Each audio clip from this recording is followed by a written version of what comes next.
Bismillahirrahmanirrahim. Assalamualaikum warahmatullahi wabarakatuh.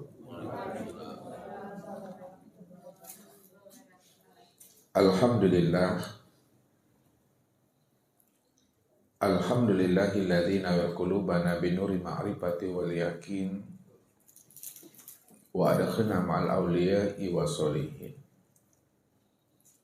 Wassalatu wassalamu ala sayyidina Muhammadin nabiyyi sayyidil mursalin wa ala alihi wa sahbihi rasulillahi ajma'in. Faqala Allah Ta'ala fil Qur'anil Karim, A'udzu billahi minasyaitonir rajim. Bismillahirrahmanirrahim. Wa'lamu annallaha yahulu bainal mar'i wa qalbihi wa annahu ilaihi tuhsyarun.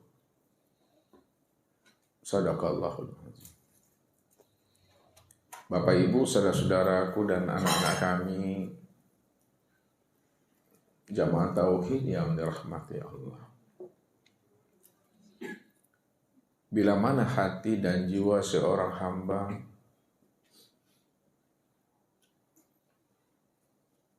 telah ada kerinduan,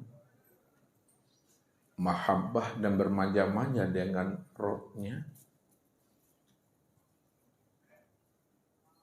maka ketika itulah hati dan jiwa seorang hamba itu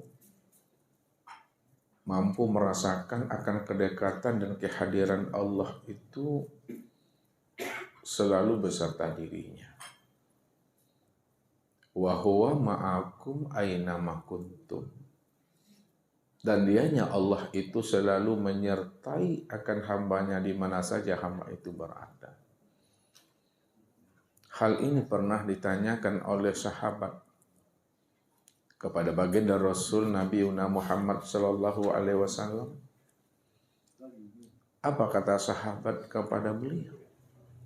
Ya Rasulullah, apakah Allah itu jauh ya Rasul, atau apakah Allah itu dekat ya Rasul? Ketika itu baginda Rasul, Bapak Ibu, tidak langsung memberikan suatu jawaban dari sebuah pertanyaan sahabat ini kepada beliau. Karena Nabi itu memang wa ma yantiqu anil hawa in huwa illa wahyu yuha. Dia tidaklah berbicara, berkata dan menyampaikan sesuatu, melainkan dia itu berbicara dan menyampaikan sesuatu berdasarkan wahyu yang diwahyukan Allah itu ke dalam hatinya. Maka ketika itulah turun firman Allah menjelaskan tentang keberadaan dirinya sesuai dengan pertanyaan sahabat kepada beliau. Apa jawaban Allah? Wa idza sa'alaka ibadi anni fa inni qarib. Wahai Muhammad, apabila ada hambaku bertanya kepada engkau tentang aku ini, apakah aku ini jauh atau apakah aku ini dekat, maka sampaikan kepada dirinya, ya Muhammad, berikan jawaban sejelas-jelasnya, hai Muhammad. Katakan kepada dia bahwa sesungguhnya diriku itu adalah dekat. Begitu Allah membukakan akan rahasia kedekatan dirinya, maka jikalau Allah itu adalah dekat dia Rasul, lalu dekat yang bagaimana Allah itu pada diri kita ini? Maka di situ pula Allah memberikan satu jawaban. Wa nahnu aqrabu ilaihi min hablil warid. Aku ini lebih dekat dengan dirimu daripada dekatnya urat nadimu itu pada tengkuk batang lehermu. Kalaulah urat nadi kita itu dekat pada daging kita ini, yang ada di tengkuk leher kita, Maka Allah itu lebih dekat lagi Bapak Ibu dengan diri kita ini dibandingkan dekatnya urat nadi itu pada tengkuk batang leher kita ini. Itu maknanya apa? Jikalaulah mata hitam dan mata putih yang ada pada mata zahir kita yang di kepala ini dekat dalam pandangan kita, maka sesungguhnya Allah itu lebih dekat lagi dengan diri kita ini Bapak Ibu dibandingkan dekatnya mata hitam dan mata putih itu yang ada pada mata zahir kita ini. Jikalaulah rasa itu dekat pada rohani kita, maka aku lebih dekat lagi dengan dirimu dibandingkan dekatnya rasa rohani itu pada diri kita. Dan jikalaulah hidup itu dekat pada jiwa kita, maka Allah itu lebih dekat lagi dengan diri Bapak Ibu dibandingkan dekatnya hidup itu pada diri kita ini. Maka jikalaulah Allah itu telah benar-benar dekat dengan diri kita Bapak Ibu, itu artinya apa? Jauhnya tiada berantara, dekatnya tiada bersentuhan. Apa sebabnya jauhnya yang tidak ada jaraknya? Dekatnya yang tidak bisa bersentuhan.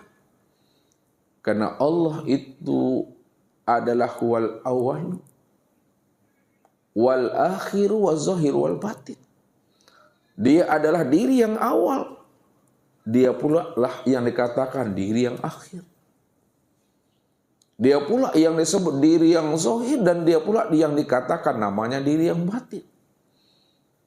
Kalau dia adalah diri yang awal, akhir, zahir dan batin, itu maknanya tidak ada awal, melainkan yang awal itu hanya dia. Tidak ada yang akhir, melainkan yang akhir itu juga dia.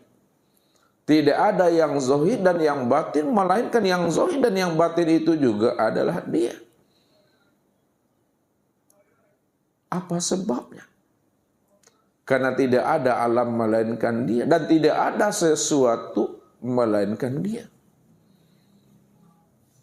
Kalau dia awal, akhir, zahir dan batin, maka keberadaan dirinya ala innahu bikulli syai'in muhit. Bahwa Allah itu meliputi akan segala sesuatu. Kalaulah Allah itu diri yang meliputi akan segala sesuatu, maka tidak ada segala sesuatu yang tidak ada nyatanya Allah di situ. Karena sesuatu itu adalah ainullah.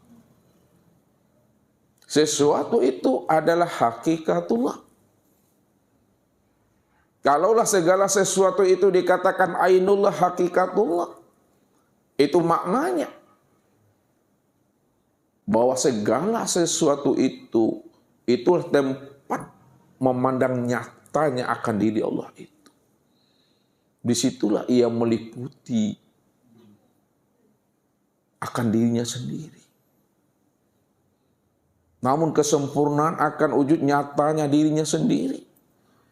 Pada alam dan pada sesuatu, sempurnalah pada diri kita ini, yang disebut namanya insan.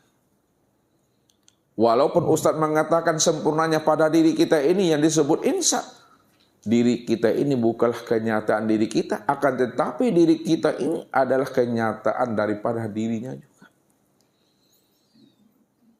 Apa sebabnya diri kita ini adalah kenyataan daripada dirinya juga? Karena Allah sendiri mengatakan wa ja'alu lahu min ibadihi juz'an, bahwa dirimu itu bahagian daripada diriku. Karena dia cuma yang ada, dia cuma yang wujud. Dia semata-mata yang ada dengan sendirinya.